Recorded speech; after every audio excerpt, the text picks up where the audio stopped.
Hello everyone, welcome to my channel. एक बार फिर से हाजिर हूँ आप सभी के बीच एक लेटेस्ट रियल अथेंटिक अपडेट के साथ, जहां एक बड़ी खबर निकल करके आ रही है।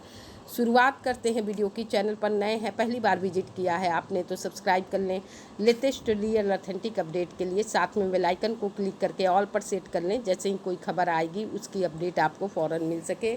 इसके साथ ही मैं बता दूं, फेसबुक पेज का लिंक डिस्क्रिप्शन में है, विजिट करके आप पेज को लाइक फॉलो कर लें, आपको वहाँ से भी खबरें मिल जाया करेंगी। तो चलते हैं सीधे अपडेट पर। साथ में आपसे रिक्वेस्ट है, इस वीडियो पर क्लिक किया है आपने तो वीडियो पसंद आए तो लाइक ज़रूर करिएगा और कमेंट बॉक्स में अपने नेम के साथ डिस्ट्रिक्ट नेम ज़रूर मेंशन करें। जैसे ही कोई अपडेट आएगी उसके नोटिफिकेशन देने में हमें काफ़ी सहूलियत रहती है। तो खबर क्या है, आदेश आप सभी को जानना ज़रूरी है, चाहे आप कहीं के भी होमगार्ड जवान हैं, किसी भी स्टेट के हैं। अगर इस नियम को नहीं जानेंगे तो आपको घाटा हो सकता है। आने वाले समय में आदेशों को जानना आप सभी के लिए भी ज़रूरी है, चाहे किसी भी स्टेट का आदेश आता है। फिलहाल ये आदेश आपका उत्तर प्रदेश से है। बिल्कुल शॉर्ट में बातें करेंगे।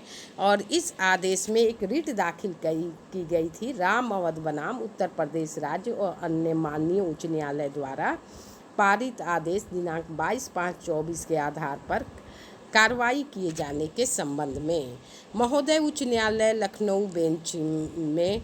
और ये जो रिट दाखिल की गई थी राम अवध यादव बनाम उत्तर प्रदेश राज्य और अन्य माननीय उच्च न्यायालय द्वारा दिनांक 22/5/24 को निम्नलिखित आदेश पारित किए गए हैं। क्या आदेश पारित किया गया है, इसका हमने हिंदी वर्जन कर लिया है, उसको देख लेते हैं। हिंदी वर्जन में क्या कहा गया है। इस आदेश में एक याचिका दायर की गई थी, जिसमें प्रतिवादी जो होमगार्ड हैं उन्होंने रोल रजिस्टर में याचिकाकर्ता की जो जन्म तिथि है 1/1/64 के जगह 1/1/65 किए जाने का अनुरोध किया गया है, लेकिन कोर्ट ने इसको नहीं माना है। याचिकाकर्ता की सेवा रिकॉर्ड में जो दर्ज जन्म तिथि है उसको परिवर्तन करने की बात कही गई है। लेकिन कोर्ट ने साफ साफ कहा है कि अगर आप सेवा के अंतिम चरण में हैं, रिटायरमेंट के करीब हैं, तो आपको जन्म तिथि की में कोई परिवर्तन नहीं कर सकते। इससे संबंधित कोई याचिका आप दायर नहीं कर सकते। हालांकि ऐसा नहीं होना चाहिए। बहुत सारे नियम जो आपके पक्ष में दिए जाते हैं, चाहे अन्य स्टेट में भी दिए गए हैं, सरकार उसको लागू करने में आनाकानी करती है, लेकिन यहाँ विपक्ष में आपके दिया गया है कोर्ट की तरफ से, तो सरकार यहाँ पर फ़ौरन आदेश का पालन कर रही है जवान के संदर्भ में, जो कि नहीं होना चाहिए था।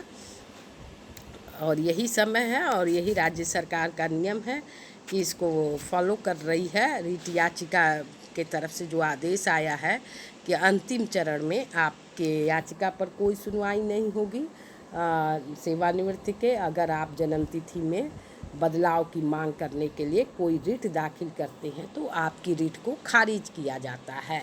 यह गलत है, ऐसा नहीं होना चाहिए। अन्य पक्ष होता तो अभी bench, single bench, double bench ऐसे खेल चलते रहता, तारीख पर तारीख पढ़ते रहती, लेकिन यहाँ पर रूल को तुरंत फॉलो किया जा रहा है। ये आप सभी भी जान लें। अन्य कोई होमगार्ड जवान है किसी स्टेट के, तो सेवानिवृत्ति के समय में कोर्ट जो है आपके जन्म तिथि में परिवर्तन नहीं करने की बात कह रहा है। अगर आपके जन्म तिथि में इस तरह का कोई भी बदलाव करवाना है तो आप पहले से अप्लाई करें।